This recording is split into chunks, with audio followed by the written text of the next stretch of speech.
আজ ৩০ এপ্রিল ভারতে ১৬ বৈশাখ এবং বাংলাদেশে ১৭ বৈশাখ ১৪৩৩ বঙ্গাব্দ। চলুন জেনে নেওয়া যাক আজকের বিস্তারিত রাশিফল। মেষ রাশি, আজ উন্নতির সম্ভাবনা রয়েছে। নতুন সুযোগ আসতে পারে যা আপনার জন্য শুভ হবে। বৃষ রাশি, প্রত্যাশা বাড়তে পারে, তবে বাস্তবতা বুঝে সিদ্ধান্ত নেওয়া ভালো। মিথুন রাশি, রূপচর্চা ও নিজের যত্নে আগ্রহ বাড়বে, এতে আত্মবিশ্বাস বৃদ্ধি পাবে। কর্কট রাশি, সৎসঙ্গ লাভ করবেন, ভালো মানুষের সান্নিধ্যে মানসিক শান্তি পাবেন। সিংহ রাশি, ধর্মকর্মে মনোযোগ বাড়বে, এতে মানসিক প্রশান্তি পাবেন। কন্যা রাশি, অলসতা বাড়তে পারে, তাই সময় নষ্ট না করে কাজে মন দিন।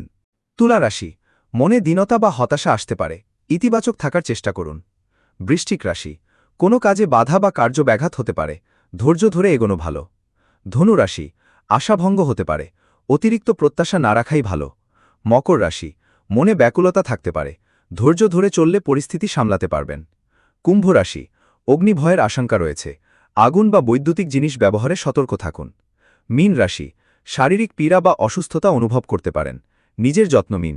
ভিডিওটি ভালো লাগলে সাবস্ক্রাইব করুন এবং আপনার রাশি কমেন্টে জানাতে ভুলবেন না।